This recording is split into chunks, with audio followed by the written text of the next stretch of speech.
இப்போ மூணாவது மொக்கை படத்தை வந்து நம்ம சாம்சங் சார் பேச போறாரு. அதுக்கு ஒரு இன்ட்ரோ கொடுக்கலாம். ஒரு அருமையான ஒரு மிகச்சிறந்த கதாநாயகி நடித்த ஒரு அருமையான டைட்டில் கூட.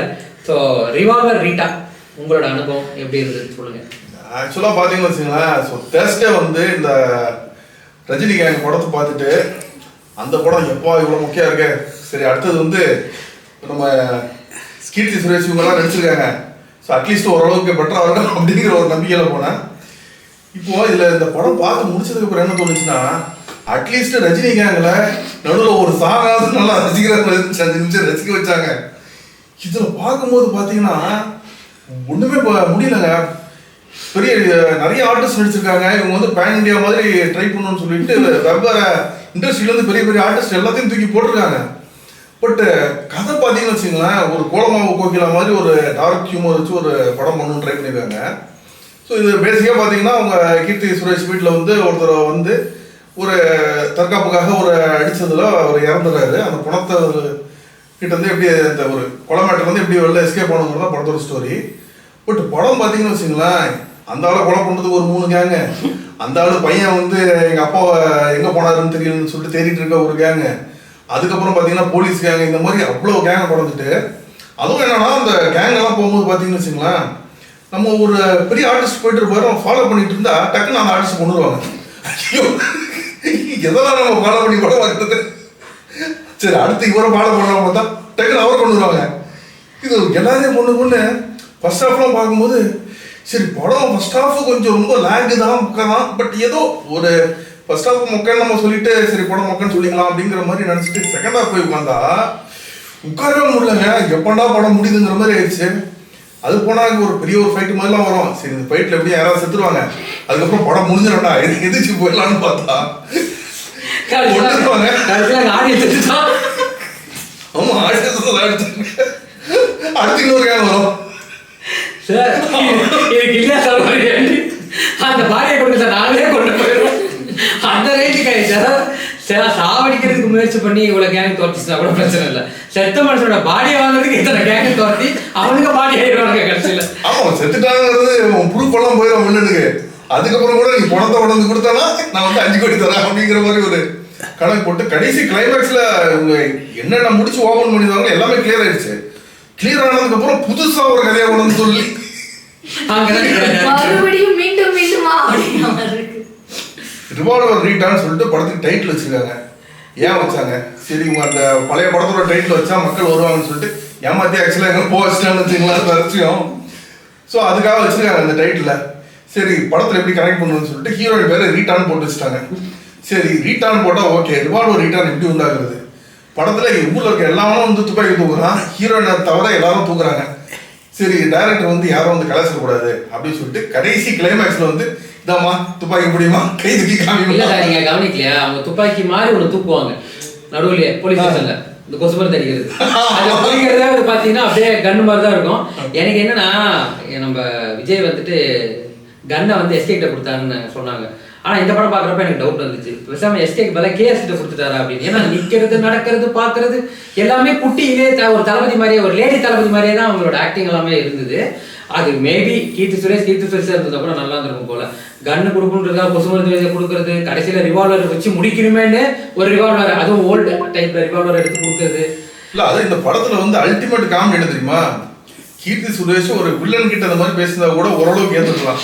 அடியாள்கிட்ட போயிட்டு ஏய் நான் உன்னை லவ் பண்ணுறேன், நீ என்ன லவ் பண்ணலையா, நீ அதனால வில்லனை கொண்டுரு, நம்ம ஒரு சேர்ந்து கல்யாணம் பண்ணிக்கலாம், இந்த மாதிரி விஷயத்தெல்லாம் பார்த்தீங்கன்னு வச்சுங்களேன். ஒரு என்ன ஒரு அடியாள்கிட்ட போய் வந்து கீர்த்தி சுரேஷ் பேசுற மாதிரி அவர் ஹீரோயின் சென்ட்ரிக் படமா இல்லை ஹீரோயினை கேவலப்படுத்துற படமான்னு தெரியல. அந்த அளவுக்கு இந்த ஒரு சீன் வந்து சகிச்சிக்கவே முடியாத சீன் தான் எனக்கு. ரொம்ப ஒரு கேவலமான அதுல அல்டிமேட்டா கடைசியில ராதிகா வந்து நீங்க போடுங்க மாப்பிள்ளைன்னு ராதிகா வேற சொல்லுவாங்க. எனக்கா அதாவது அவரை ட்விஸ்டாமா, அதாவது உங்க 2 பேருக்கு ஒரு வாக்குவாதம் போகும்போது ராதிகா வச்சு ஓ மை காட் அப்படின்னு நம்ம எதிர்பார்த்துருப்பாங்க. எங்களுக்கெல்லாம் ஓ மை ஷிட்டுன்ற மாதிரி இருந்தது. என்ன கருமண்டா, அதுவே கேவலமா இருந்தது. மேற்கொண்டு நீ கரும கிளற மாதிரி ஒரு மகா மட்டமான சீன். அது முடிஞ்சா எடிட் பண்ணி தூக்கியிருக்க, அதை தூக்கிட்டீங்கன்னா அப்புறம் படமே இல்லை. அந்த மாதிரி தான் இருந்தது எனக்கு அந்த சீன் வந்து கலீச். ஸோ 3 மொக்க படத்தை பற்றி பேசியிருக்கோம். போனஸாக உங்களுக்கு வந்து இன்னொரு மொக்க படம், அது வந்து ஆக்சுவலாக நாங்கள் பார்க்கல, பார்த்தாரு அந்த படத்தை பற்றி அந்த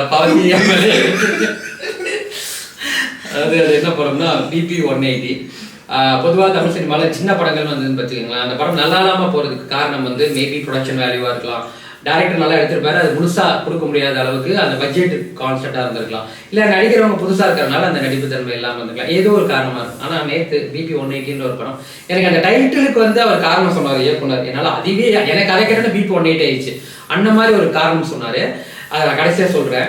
பட் இந்த படம் வந்துட்டு வந்து பார்த்தீங்கன்னா ஒரு கொலை பண்ணுறதுக்கு தயக்கமே இல்லாத ஒரு ரவுடி, அவனை வந்து திருத்தர ஒரு இடத்துல வந்து ஒரு டாக்டர் வந்து அவங்களோட வாழ்க்கைக்குள்ள வரான், அவங்க நிறைய பிரச்சனை கொடுக்குறான். கடைசியில் அவனை வந்து பழிவாகணும் அப்படின்னா அவங்க ஏதோ பண்ண போறாங்க, ஒரு டாக்டர் ஏதோ ஒன்று பண்ணி அவனை கொல்ல போறாங்க அப்படின்னு நினைப்பீங்க.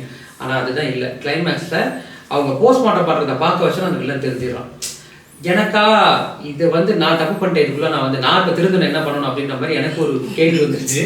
கடைசியில் இப்போ உண்மையிலேயே படம் வந்து ஒரு நல்ல பிளாட், நல்ல ஒரு நாட். ஆக்சுவலி நடித்திருந்தவங்களாம் எனக்கு தெரிஞ்சு டேனியல் பாலாஜி தான் அதில் ஒரு ஆண்டனிஸ்ட் வருவார், அவரோட கடைசி படம் நினைக்கிறேன். இந்த படம் வந்து தான் ஹீரோயின் வந்து பார்த்தீங்கன்னா தனியா ரவிச்சந்திரன், பாக்கியராஜ்லாம் இருப்பாங்க. அதாவது அவங்க நடிப்பெல்லாம் பார்த்தா பிரமாதமா இருக்கும். ஆனால் ஏன் நடிக்கிறாங்கன்னு நம்மளுக்கு தெரியாது, எதுக்காக நடிக்கிறாங்க, என்ன பண்ண போறாங்க அப்படின்னு ஒரு கிரைம் த்ரில்லர் வேற அந்த படத்துக்கு, அது ஜேர்னர் வேற, அது வேற. கிளைமேக்ஸ்ல இந்த மாதிரி உடனே அந்த அறுக்கிறத பார்த்த உடனே அவன் மகாத்மா ஆயிடுறான் அப்படின்னா என்ன கான்செப்ட்? நீங்க ஒரு விஷயத்துல வந்து ஒரு சொசைட்டில வைக்கிறீங்க அப்படின்னா அதுக்கு ஒரு ப்ராப்பரான ஒரு கண்டென்ட்டா இருக்கலாம். அந்த படத்துல நீங்க ஏகப்பட்ட விஷயத்த வந்து ட்விஸ்டா வச்சிருக்கலாம். ஆனா அதெல்லாம் நாங்க யோசிக்கிறோம், இப்படி வரப்போதா அப்படின்னா சே நீ எப்படி ஏச்சியா இப்போ உன்னை ஏமாத்துற அப்படின்னு பொசுக்கன் முடிச்சு விட்டுருவோம். சார் சொன்னார்ல கொஞ்சம் ஃபாலோ பண்ணிட்டா இருப்பாங்க, உடனே போட்டு தருவாங்க. அந்த மாதிரி ரிவால்வர் கிட்ட மாதிரி இந்த படத்துலயும் அது பாத்தீங்கன்னா புதுசா என்னமோ பண்ண போறாங்கன்னு ஒரு இன்ட்ரோல் வரைக்குமே சரி தொலையுது, ஏதோ பண்ணிருக்காங்கன்னு நினைப்போல. செகண்ட் ஹாஃப் அப்படியே ரெகுலரா, அதாவது ஹீரோயின் வந்து வில்லன் கிட்ட சேலஞ்ச் பண்ணோன்னா ஹீரோயின் குடும்பத்தை தூக்குறது, அவனை போடுறது, இவளை கடத்துறது, அதுல உள்ள விஷயங்கள்லாம் இந்த கர்மத்தை தான் நான் இதுல வேற என்னத்தை புதுசா பண்ண போறேன். இதுக்கு ஒரு 3 வருஷம் டைம் வேற எடுத்து இது எல்லாத்தையும் விட கடைசியில் பிபி 180 டைட்டில் என்ன அப்படின்னா பிளட் ப்ரெஷர் வந்து எவ்வளோலேருந்து எவ்வளோ இருந்தால் நார்மல், எவ்வளோலேருந்து எவ்வளோ இருந்தால் ஹைப்பர், எவ்வளோலேருந்து எவ்வளோ இருந்தால் உயிர் காப்பத்து, அது பிபி 180 இருந்தால் உயிர் காப்பத்து. அதனால தான் இந்த டைட்டில் வச்சேன். அப்போ என்ன சொல்ல வந்திருக்காருன்னா என் படத்தை பார்த்து நீங்கள் டென்ஷனில் பிபி 180 வரைக்கும் வந்துடும், அப்படி வராமல் இருக்கிறது இந்த படத்தை தவிர்த்துருக்கன்றதை இன்டெரக்டாக சொல்லியிருக்காரு. ஆனால் எங்கள் தலையிருக்கு அது புரியுறதுக்குள்ளே போய் மாட்டிட்டோம். ஸோ இந்த போனஸ் படத்தில் காட்டு படம் மொக்க படம் இருந்ததுல வந்து இதுவுமே டஃப் கொடுத்துச்சு. ஆனால் இன்னைக்கு காலையில் நான் அந்த படம் பார்த்தேன், இது வந்து கீழே போயிடுச்சு. சார் சொன்ன 2 படமும் உள்ள வந்துருச்சு. ஸோ அந்த விதத்தில் இது தப்பிச்சுக்கிச்சு. ஸோ நம்பர் 1 அப்படின்னு கேட்டிங்கன்னா நான் கண்டிப்பாக தனுஷ் படம் தான் சொல்லுவேன். 2வது வந்து நம்ம லேடி தளபதி நம்ம கீர்த்தி சுரேஷ் நடிச்ச இதுக்குள்ளே, அதாவது முன்னாடி எல்லாம் எது சிறந்த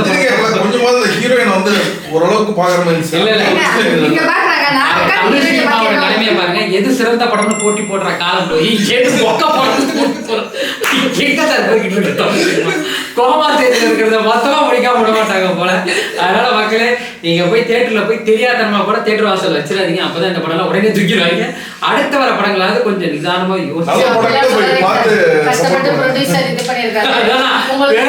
பேசி குத்தி விட்டு தயாரிப்பாளர் ரொம்ப பாவியாமா உங்களுக்கு தூங்கணும்னு தோணுச்சு, ஏசி தேவைப்படுச்சு அப்படின்னா நீங்க தாராளமா உள்ள போயிட்டு ரொம்ப நேரம் தூங்கவும் விட மாட்டாங்க, காதுகிட்ட வந்து கத்துவாங்க, திடீர்னு கத்துவாங்க, உங்களால தூங்கவும் முடியாது. லவரை கூட்டு போனீங்கன்னா திடீர்னு லைட் தெரியும், மாட்டிப்பீங்க. அதனால தவிர்த்துருங்க, தனித்துருங்க, வீட்டுல இருக்க. இந்த வீடியோ பிடிச்சிருந்துச்சுன்னா லைக் பண்ணுங்க, ஷேர் பண்ணுங்க, கமெண்ட் பண்ணுங்க. ரஃபி தியேட்டரை மறக்காம சப்ஸ்கிரைப் பண்ணிருங்க, பெல் பட்டனை கிளிக் பண்ணிருங்க.